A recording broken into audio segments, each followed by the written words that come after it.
안녕하십니까. 이베스트 투자증권 김혜진입니다. 안녕하세요. 네, 반갑습니다. 오늘 주제는 딱 제목을 보고 느낀 게 어떤 주제보다 강승의 뇌피셜이 필요한 주제다. 지금 이번 주에 말이 많아요. 이걸 가지고 한국도 또 PF 리스크 이슈가 있잖아요. 그쵸. 그래서 뭐 공황이 온다. 아니다. 이거 증시 누르려고 지금 수 쓰는 거다라는 썰이 많은데 대표님의 의견을 한번 나눠주시겠습니까? 네, 완전히 뇌피셜일 수밖에 없는 상황입니다, 지금. 왜냐하면 그 의견들이 확실하게 양분화되어 있는 것 같아요. 확실하게 침체가 온다?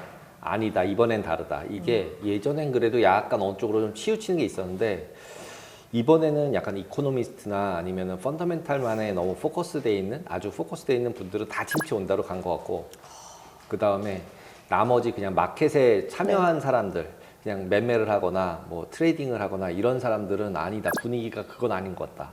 뭐 이런 쪽으로 둘이 좀 분산이 돼서 뉴스를 찾을 때도 이쪽 뉴스도 좀 있고 이쪽 뉴스도 있어서 선택하기가 되게 아주 애매한, 그래서 양쪽 뉴스들을 다 가져와 봤어요. 그래서 아까 전에 저희가 뉴스 3에서 봤듯이 맨 마지막에는 이제 그 아파트 문제는 이제 오피스 부동산 문제는 이제 월스트는 지나갔다 이렇게 얘기한 게 나온 거가 있었잖아요. 네. 그것처럼 그런 부분들까지 한번 해가지고 한번 쭉 봐보도록 하겠습니다. 그러니까 지금 이 자료는 일단은 그 브룩필드라는 그 운용사예요. 운용사고 부동산 관련 운용사예요. 우리나라에서는 IFC를 얘네가 가지고 있더라고요. 그래서 지금 다시 팔고 있거든요. 그래서 한 1점 몇 조 정도 수익 내고 파는 거래요. 부분 잘라서 파는 것 같더라고요. 그래서 그런 이제 뭐 큰 오피스를 사가지고 자기네들이 관리해서 좋게 만들어서 다시 팔고 네. 뭐 이런 일을 하는 회사가 이제 하도 미국 오피스에 대해서 난리들이 나니까 얘네 그렇죠. 사이트에서 미국 오피스 시장에 대한 오해라는 제목으로 미스언더스탠딩이라는 단어를 써가지고 미스언더스투드 US 오피스 마켓이라 그래가지고 그걸 쭉 썼어요. 그래서 그거를 조금 요약을 하면서 일단 내용을 전달해드리고 그 다음에 이렇게 생각하지 않는 사람들도 많이 있으니까 그래서 그런 다른 것들을 좀 비교하면서 보도록 하겠습니다. 그래서 일단은 가장 오해의 큰 요약을 딱 해보면 코로나 이후에 높아진 공실률이라고 계속 얘기를 하는데 그 공실률도 극과 극이다가 얘네의 가장 포커스예요. 구식 오피스와 신식 오피스, 한마디로 IFC, 뭐 서울 파이낸스 센터, 강남, 뭐 시그니엘, 뭐 이런 같은 좋은 오피스들 같은 경우는 지금도 충분하게 수요가 많다, 너무 많다. 그런데 구식 오피스가 문제다. 이게 전체 여기서 얘기하고 있는 결론이에요. 그래서 오해다. 공실률만 가지고 계속 얘기를 하는데 그렇게 얘기하는 건 너네들 오해다라는 거예요. 그래서 수요가 부족해서 코로나 때문에 수요가 부족해졌다 이렇게 얘기를 하는데 그게 아니다라는 게 핵심이에요. 그래서 현대적 요구를 충족하는 오피스가 부족하다. 이게 해석을 하다 보니까 이상하게 되는데 결국은 좋은 오피스, 랜드마크하는 오피스들, 트로피라고 표현을 하더라고요. 그래서 그 트로피 건물들은 계속 없대요. 그리고 공실률도 10몇 %밖에 안 돼요. 네, 20%가 아니에요. 그래서 결국은 이거는 수요의 감소 때문이 아니라 코로나에 이은 수요의 감소가 아니라 쉬고 나서 집을 리노베이션해서 집에서 잘 있는데 사무실 나왔더니 사무실이 집보다 너무 나빠요. 이러면 사무실에 가기 싫은 거죠. 그럼 다 재택을 신청을 하는 거죠. 그러니까 사무실은 후진 오피스들은 계속 비게 되는 거고 더 그에 반해서 사무실이 너무 좋게 잘 해놓은 데들 있잖아요. 랜드마크에다가 그런 데 같은 경우는 계속적으로 더 들어온다는 거예요. 그래서 그 두 개가 확실하게 양분이 돼 있다. 이게 최종 결론인 것 같아요. 그래서 그렇게 얘기한 그 내용들을 가지고 설명을 하는데 첫 번째는 일단은 오피스에 대한 공급과 수요 부분을 얘기를 해요. 그래서 성장률을 보면은 1년 연간으로 봤을 때는 계속 1.4%씩 계속 상승을 하고 있고 상승을 했고 물론 22년까지예요. 그리고 그 오피스를 사용하는 고용자 수 자체도 계속 증가를 하고 있다는 거예요. 그리고 실제로 디지털라이제이션이 되면서 과거에 1990년대 쓰는 오피스와 지금 2022년에 쓰는 오피스는 사용용, 공간의 용도가 다르다. 완전히 달라졌다. 그래서 생각을 저도 해봤어요. 이거 하면서.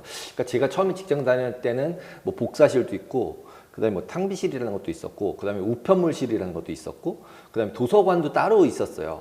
그래서 각 좀 큰 회사들은 회사에 도서실이 있었어요.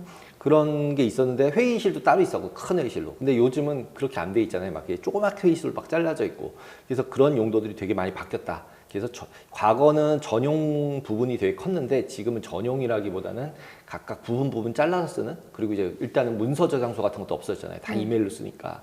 그리고 이제 다 PDF로 저장해 놓고 프린트해서 저장해서 그 프린트해서 여기다 넣어놓지 않잖아요. 그러니까 그런 것들이 너무 바뀌어서 오피스의 구조 자체도 많이 바뀌었다. 그리고 이제 오피스의 시장의 현재를 보면은 렌트비랑 그다음에 점유율이라는 게 이제 그 표현해서 여기서 이제 트로피라고 써 있는 게 네. 제일 좋은 건물들을 얘기해요. 얘네는 공실률이 12%밖에 안 돼요. 88%가 꽉 차 있어요. 그리고 없대요. 좋은 자리는 또. 그러네. 예. 그리고 평당, 그러니까 스퀘어피트당 렌트비도 40불인데 저기 밑에 더 레스트 있잖아요. 더 레스트에 가면 20불. 반이에요. 반이네. 네, 반이에요. 그다음에 공실률은 20%가 넘죠. 거의 21%죠. 그죠? 그리고 중간에 있는 펑셔널이 약간 기능성 있는 건물들 그냥 조그만 건물들을 보면은 이제 확 떨어져요. 40에서 26으로 떨어지잖아요. 그리고 이제 공실률 같은 경우도 82 공실률은 이제 얘는 이제 점유율이니까 네. 공실률은 빼야 되니까 지금 한 17% 정도 되는 거죠. 그러니까 12하고 17하고 21이잖아요. 그러니까 확 내려가잖아요. 처음에서 두 번째로. 그래서 앞에 있는 트로피 건물들은 지속적으로 수요가 너무 많다. 오히려. 그러니까 돈을 비싸게 내고 들어가겠다 이거예요. 그러니까 경기가 나쁜 건 아니라는 결론이죠. 이게. 그래서 이 트로피 카테고리가 뭐냐 그러고 얘네가 설명을 해줘요. 그게 뭐냐면 중심부에 있어야 되고 교통수단에 가까워야 되고 다양한 그러니까 지하철, 버스 뭐 이런 다 다양하게 붙어 있어야 되고 주거, 업무, 놀이가 다 있어야 돼요. 그다음에 피트니스, 컨퍼런스 센터, 그다음에 공동 회의 공간 이런 게 다 있어야 되고 주변에 편의시설이 다 있어야 돼요. 영화관 뭐 이런 거 다 있어야 되고 그다음에 야외 공간도 좋아야 된대요. 그리고 식당, 그 식당이 제일 웃겼어요. 좋은 식당이랑 럭셔리한 식당들이 많아야 된대요. 그래서 우리도 생각해보니까 건물들 1, 2층들이 전부 식당으로 바뀌고 있잖아요. 그게 이런 요인들이 있는 것 같아요. 거기다가 뭐 채광, 그 다음에 공기 정화가 되는 건물이냐 아니냐 이런 것들 되게 크게 중요하다라고 얘기를 해요. 그러면서 플라이트 투 퀄리티라는 단어를 쓰더라고요. 그러니까 이제 좋은 건물로 이전하고 있는 거예요. 계속 나쁜 거는 계속 안 쓰고. 그래서 그 공간의 사용 용도도 그냥 협업을 할 수 있는 공간, 같이 회의하면서 뭐 그림 그리고 뭐 이렇게 회의하고 이런 공간인 거죠. 누가 발표하는 그런 공간이 아니라. 그래서 그런 만남의 장소로 사용되는 쪽으로 많이 바뀌고 있다라는 게 얘기예요. 그래서 팬데믹 때문에 일단 바뀌긴 바뀌었다. 수요에 미친 영향은 있다. 그게 뭐냐면 일단 가속된 기술 채택. 왜냐하면 줌 뭐 이런 것들이 막 발생을 했잖아요. 팬데믹이 없었으면 이렇게 활발해지진 않았을 거거든요. 재택도 그렇고. 그래서 오피스를 운영하는 방식들이 완전히 바뀌었다. 그래서 활용하는 공간 활용 부분도 바뀌었다. 거기다가 재택근무랑 유연근무 제도가 완전히 활성화가 됐다. 그래서 사무실이 좋으면 유연근무제를 해도 사무실에 나오겠다고 하는 사람이 많은데 사무실이 나쁘면 다 재택하겠다 그런다는 거예요. 그러니까 사무실을 계속 줄여버리는 거죠. 회의실만 하나 남겨놓고 막 이러는 거죠. 그래서 그런 부분들이 영향을 미쳐서 좀 바뀌었다. 그리고 그거에 대해서 이제 가격 부분에 있어서 200불 이상 그 거래 건으로 따졌을 때 피트당 200불 이상짜리 거래가 몇 개가 일어났나 이걸 갖다 쭉 표현을 해놓은 건데 실제로 보시면 20년도는 코로나였잖아요. 그러니까 확 거래가 없었잖아요. 아예. 그런데 그 다음서부터 보시면은 색깔상으로 보면 하늘색보다 위에 있는 게 비싼 건물이거든요. 근데 하늘색이 그 과거에 보면 13건, 9건, 7건 이랬잖아요. 근데 뒤에 보면은 31건, 28건, 그 다음에 34건. 그러니까 실제로 거의 합친 것보다도 더 많이 되고 있고 그래서 최고급 사무실 공간은 계속 부족하다. 그래서 수요가 없는 게 아니다. 핵심은 수요가 없는 게 아니다. 그 다음에 이제 맨하탄 오피스에서 이제 주거용으로 변경을 하는 것들이 계속 있다는 거예요. 그래서 이제 2000년, 2009년, 2019년, 2023년을 보면은 실질적으로 그 주황색 선이 아파트 레지던스 개수인가 봐요. 개수고 그다음 밑에 있는 게 스퀘어 피트. 그러면은 계속 주거용 공간이 늘어나고 있는 거예요. 맨하탄 내에. 우리로 따지면 여의도에 주거용 공간이 계속 늘어나는 거죠. 생각해보면 지금 그 공원 쪽에 여의도 공원 쪽에 있는 거 레지던스로 바뀌잖아요. 그다음에 그 사이에 있는 건물 하나도 레지던스로 바뀌거든요.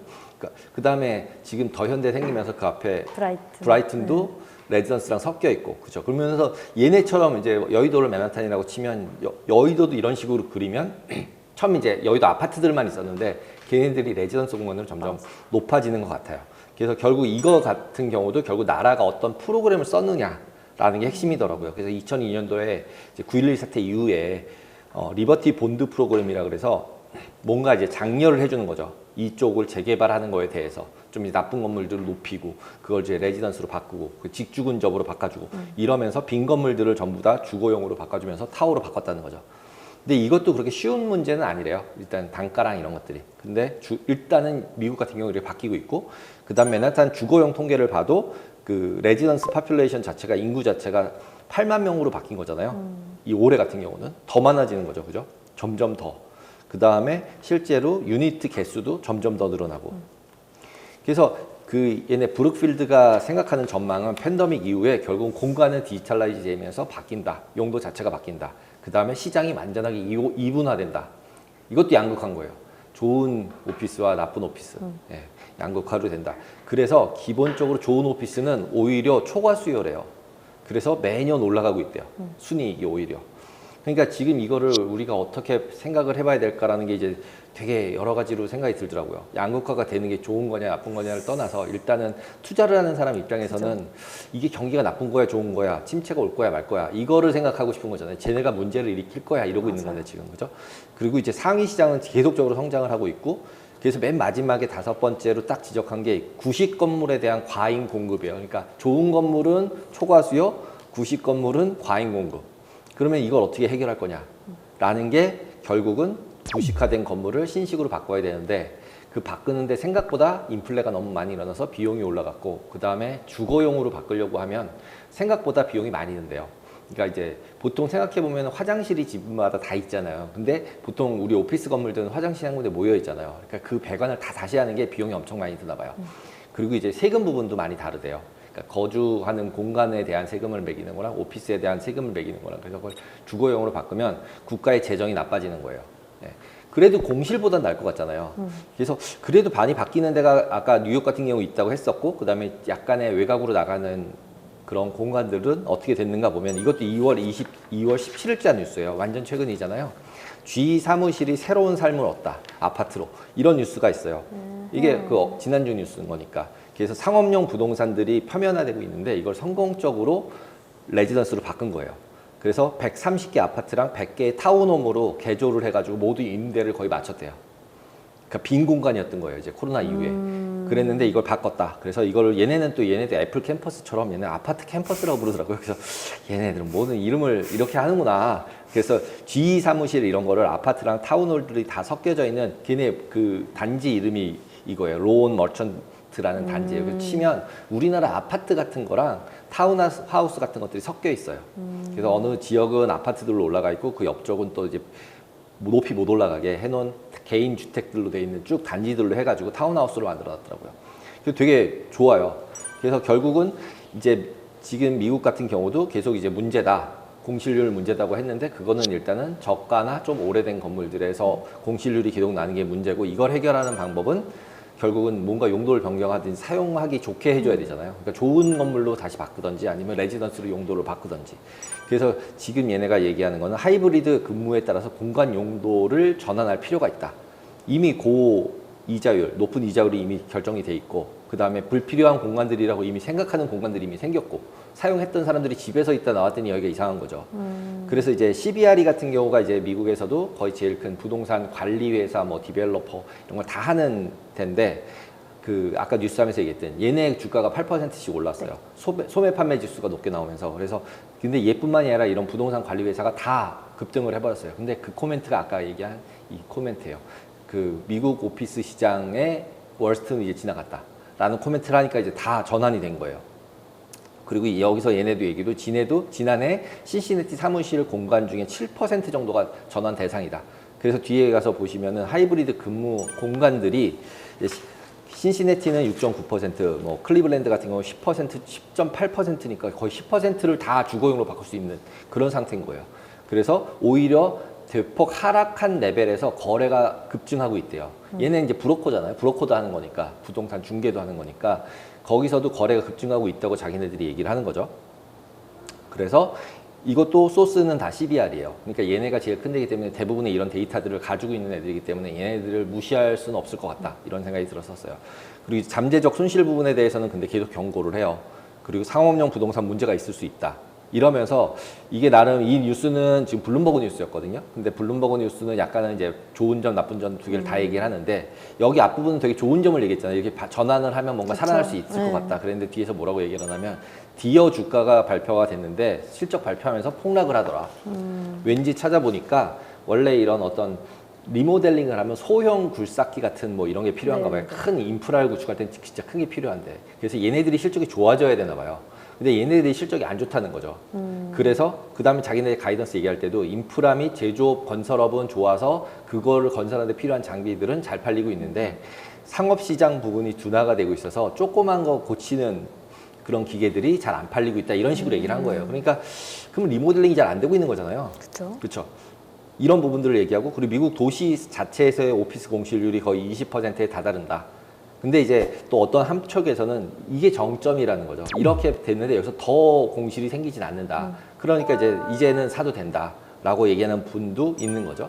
그러면서 또 이제 어떤 이제 억만장자 투자자 뭐 베리 스턴 히트라는 분은 오피스 시장 1조 달러 정도 손실이 예상된다. 그래서 조심해야 된다. 근데 1조 달러라는 단어는 계속 나와요. 그죠? 그쵸. 그래서 그러고 있어서 이것들도 한번 봐야 된다.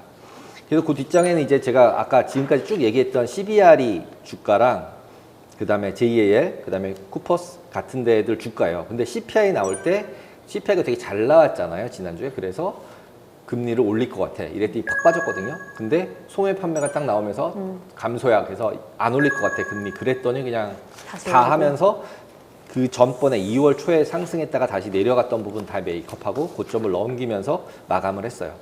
그에 반해서 또 밑에 있는 그 블랙스톤 그 트러스트 펀드 같은 모기지 트러스트 펀드 같은 경우는 모기지 트러스트 같은 경우는 실제로 걔네들보단 덜 올랐어요. 그러니까 약간 브로커거나 이런 거래가 활성화되면서 수익이 많이 날 것 같은 거죠, 얘네들은. 그래서 그런 부분들도 봐줘야 될 것 같다. 그리고 그 다음 뉴스는 뉘앙스는 뭐냐면 모기지 부채부터 CLO까지 은행들이 막 사들이고 있대요. CLO가 뭐냐면 담보부 대출들을 모아놓은 거거든요. 그런 것들을 은행들이 사 모으고 있다는 거예요. 이거는 굿뉴스일까요? 배드뉴스일까요? 배드뉴스 아니에요? 굿뉴스거든요. 오. 왜냐하면 모기지를 산다는 얘기는 아까 얘기했지만 공실률이 더 이상 올라가진 않을 거라는, 안 들어갈 거라는 거지. 지금 가격 정도면 이미 빠질 만큼 빠졌다는 거죠. 그러면서 이제 2020년 3월 이후에 8천억 불 이상 채권을 매각을 하고 있었어요. 자기네가 가진 대출 채권들을 막 팔고 있었는데 최근 들어서는 모기지 CLO까지 부동산 연계 채권들을 다시 구매하기 시작했다. 근데 그 이유가 뭐냐면 예금이에요. 자기네 예금들이 그래서 딱 생각을 해보니까 작년에 SVB 사태 이후에 큰 은행들로 예금이 다 옮겨졌잖아요. 그쵸. 그다음에 작은 은행들에서 다 빼서 그럼 예금이 들어온 은행들은 뭔가 어디다 운용을 안 하면 손해가 나잖아요. 그럼 운용을 해야 되잖아요. 그러다 보니까 결국은 지금에 와서는 금리도 또 내려간다고 얘기를 하고 있잖아요. 그러니까 지금 와서는 이 은행 예금들을 가지고 이런 거에 투자를 하는 상태가 발생을 하고 있구나라고 예상할 수 있는 거죠. 그리고 그 뒷장에 보시면 이제 그 그림이 나와요. 그 블룸버그 차트에서 보시면 디파짓 예금이랑 그 커머셜 상업은행들한테 들어오는 예금들하고 그 다음에 모기지 산 거 보유하고 있는 거를 비교해서 딱 보면은 계속 팔았다는 검정색이 모기지인데 모기지 계속 팔았잖아요. 가지고 있는 게 계속 줄었잖아요.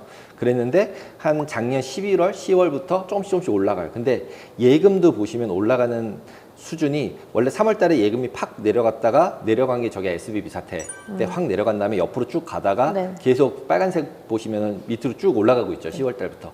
그때 올라가니까 결국은 모기지를 다시 사는 거죠. 그래서 예금이 더 들어오니까 CT, JP모건, BOA 같이 최고 등급의 CLO들을 계속 구매를 하고 있다는 거죠. 그래서 상업은행들이 보유량을 증가시키고 있다라고 뉴스들이 얘기를 하고 있어요. 그럼 이거 같은 경우는 호재잖아요. 일단은 여기가 이제 빠질 만큼 빠졌다라고 생각해서 사나보다 이렇게 생각할 수 있다라는 거죠. 그다음에 이제 최근 들어서 이제 엊그저께 나온 그 뉴스인데 이건 우리나라 그 KBS 뉴스에 나온 건데 문제가 될 때까지는 문제가 되지 않는 문제. 제목도 되게 잘 정한 것 같아요. 그러니까 고금리 수혜 동안에 돈을 은행들이 너무 많이 벌어서 그쵸.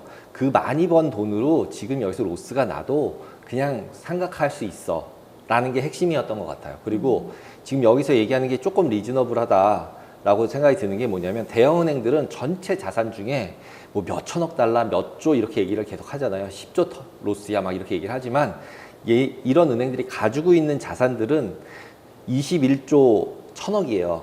예를 들면 지금 여기 같은 경우는 상업용 부동산 대출 전체 대출 비중에서 비교를 했을 때 2,100억 불이어서 실제로 1%밖에 안 되는 거예요. 다 망해도 1%인데 건물 담보로 해서 대출 나갔다는 건데 다 없어지진 않잖아요. 예를 들면. 네. 그러니까 결국은 큰 대형 은행들은 문제가 있을 일이 없는 거죠. 그죠. 그에 반해서 중소형 은행들은 그럼 더 문제가 심각한가라고 생각을 해보면 물론 대형 은행보다는 심각해요. 뭐 7조 4천억인데 이런 이제 오피스들 같은 경우가 5,100억이라니까 그러면은 그거 기준으로 보면 한 7% 정도가 되거든요. 그러면 이제 7% 정도가 부실이 나면 어떻게 될까? 그러면 SBB 사태처럼 뭔가 문제가 발생할 수 있는 거죠. 거기다가 특히 SBB는 솔직히 상업용 부동산이라기보다는 장기채 샀다가 맞은 거였잖아요. 그러니까 걔네가 운영을 잘못한 거였다라는 게 이제 핵심이었던 거고 그게 이제 도미노로 무너지면서 뱅크런이 났던 거고 그러니까 약간은 이거랑 또 조금 다른 거죠. 네. 그래서 아까 앞에서 봤던 것처럼 중소형 은행들도 각 은행들마다 너무 케이스들이 많다라는 거. 그 다음에 중소형 은행들도 개수가 많더라. 그 다음에 SBB 때 하는 걸 보니까 후다닥 한 다음에 그냥 M&A 시켜버리잖아요. P&A를 하거나 P&A는 이제 자산이랑 부채를 이전해 버리는 거예요. 딴 회사로. 그 다음에 너 자본금은 다 없애고. 그러면 자본금으로 메꿀 정도만 되면은 다 자산을 정상적으로 다 넘겨도 그걸 받은 은행들도 전염이 되진 않잖아요. 그래서 이제 보통 M&A가 있고 P&A가 있어서 그 두 가지 방식 중에서 은행들은 P&A 방식을 많이 쓰니까 자산 부채만 이전시켜버리고 은행을 없애버리는 거죠. 예. 그러니까 이런 방식으로 되는 걸로 해결하는 거를 이미 페드는 다 해봤죠. 예금보험공사는 다 해봤잖아요. SBB 때 한번 했잖아요. 막 그 3일 만에 다 해결하고 그냥 월요일날 장 오픈하고 이런 걸 해봤기 때문에 그렇게 쉽게 당하진 않을 수 있다라는 생각이 들어요. 그러면은 결과론적으로 이제 지금까지 쭉 이제 미국 상업용 부동산에 대해서 쭉 리뷰를 해봤는데 뉴스도 약간 좋다는 뉴스도 있고 아니다는 뉴스도 있잖아요. 근데 그냥 상식적으로 생각을 해보면 이제 그런 생각이 드는 거죠. 미국은 안 죽을 수도 있겠구나. 그럼 나머지 나라는 어떡하지? 우리나라 PEF도 마찬가지고. 그렇죠. 왜냐하면 이제 중국도 계속 문제가 되는 건 자금이 빠져나가는 게 문제잖아요. 그러면은 그 자금이 빠져나가는 상황을 메꿀 누군가가 필요한데 돈을 수출해서 메꾸든 아니면은 뭐 그 안에서 돈을 생산성을 높여서 메꿔야 되는데 중국은 그게 메꿔지지 않는 상태에서 밑장빼기를 계속해서 밖으로 돈을 가지고 나가고 있으니까 외국인이 됐던 그 나라의 국민이 됐건 재벌들이 됐건 돈 빼서 무조건 나가려고 난리들인 거니까 당연히 쉽게 리커버리하기가 어려운 게 아닌가라고 생각이 들고 미국 같은 경우는 생각해보면 뭐 공장 여기다 지어 그래가지고 돈 가지고 들어가잖아요. 들어가는 플로우가 계속 있는 거죠. 나오는 플로우보다. 그러니까 당연히 들어가는 플로우가 있기 때문에 달러도 계속 강세가 될 수밖에 없죠. 다른 나라 자기네 나라 돈 들고 들어간다고 가정하면은 달러로 바꿔야 되니까 단순하게 생각하면 그 다음에 공장도 거기다 계속 지어야 되고 그 다음에 공장 지으려니까 인부가 필요하고 뭐 이러니까 계속 고용도 좋고 막 좋은 거죠 계속.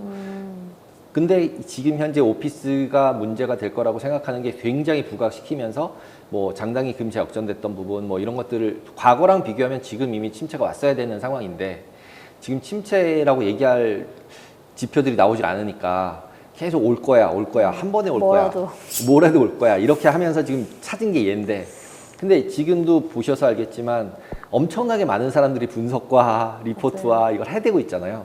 그러면 일단은 얘는 블랙스완은 아니에요. 회색 코뿔소 정도 돼요. 제가 나한테 올지 안 올지 모르는 거지 일단 블랙은 아니에요.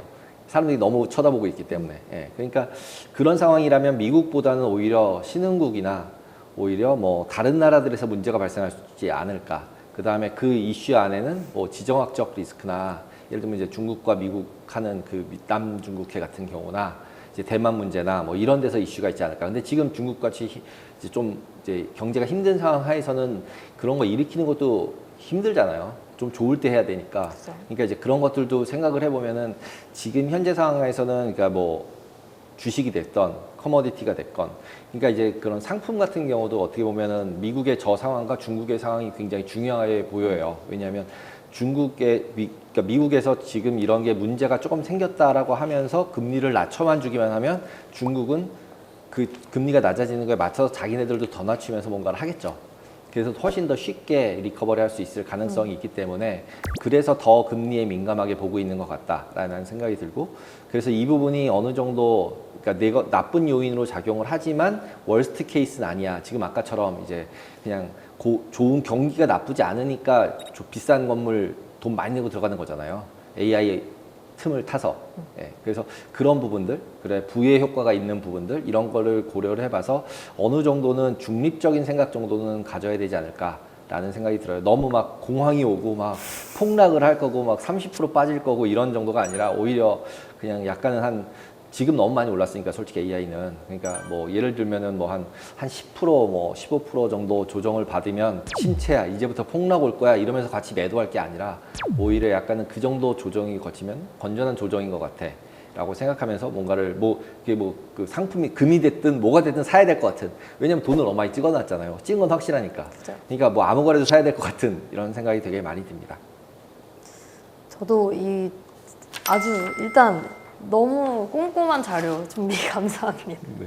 이게 어느 때보다 공이 많이 들어간 자료 같아서 사실 이거를 주의 깊게만 다 끝까지 정독하면 이 문제에 대해서는 준 전문가가 될 수 있지 않을까 하는 자료인 것 같아요. 그러니까 전문가라는 표현보다는 그냥 시장에서 저희가 생각하는 게 제가 뇌피셜이라고 얘기하는 이유가 뭐 어떤 뉴스가 나왔을 때 가격이 어떻게 움직이는지를 우리는 예상할 뿐인 거지 이걸 막 딥하게 막 분석을 해서 그죠. 경제 분석원에서 뭐 이렇게 하는 것처럼 할 수는 없다는 거죠. 그러니까 지금의 컨센서스가 약간은 이렇게 분리가 돼 있고 그 중에서 약간은 파지티브하게 생각하는 사람들도 오히려 조금씩 더 늘어나는 느낌이에요. 뉴스 플로우로 보면은. 예, 뉴스 플로우 상으로 보면은 확실하게 나쁘다고 난리쳤던 게 1월이었는데 2월 가면서 조금 그렇더니 지금 2월 중순쯤 와가지고 지금 나온 뉴스들이 다 10일 이후에 나온 뉴스들이거든요. 파지티브한 그런 뉴스들. 그 전에 파지티브가 없었거든요. 맞아요. 네. 엄청 공포를 조성했죠. 네, 공포 조정이었는데 주가는 올라가지고 화나게. 맞아요. 그죠. 네, 그런 상황이었기 때문에 지금부터도 더 잘 봐야 된다라고 말씀드릴 수 있습니다. 그래서 저는 계속 뉴스도 읽고 저도 이 자료를 보고 뇌피셜을 생각하면서 결국은 시스템 리스크가 올 수 있지만 리스크랑 디폴트는 또 다른 얘기인데 그걸 좀 동일시하는 느낌이 있는 것 같아요. 네. 지금 시장은. 네. 리스크란 말은 무섭고 특히 시스템이 붙으면 더 무섭고 네. 근데 그렇다고 다 파산하고 망하고 줄줄이 다 자산이 없어지는 건 아닌데 네. 충분히 리커버리 가능하다라는 게 네. 뇌피셜 결론일까요? 네, 그런 것 같습니다. 근데 빠지긴 빠질 거다. 그러나 그 빠지는 정도가 우리가 생각하는 공황이 나와서 막 30% 빠지고 이런 건 아닐 것 같다. 라는 생각이 듭니다. 어느 때보다 뇌피셜이 필요한 주제였는데 좀 명확하게 해답이 되셨기를 바라면서 인사드리겠습니다. 오늘도 시청해주셔서 감사합니다. 감사합니다.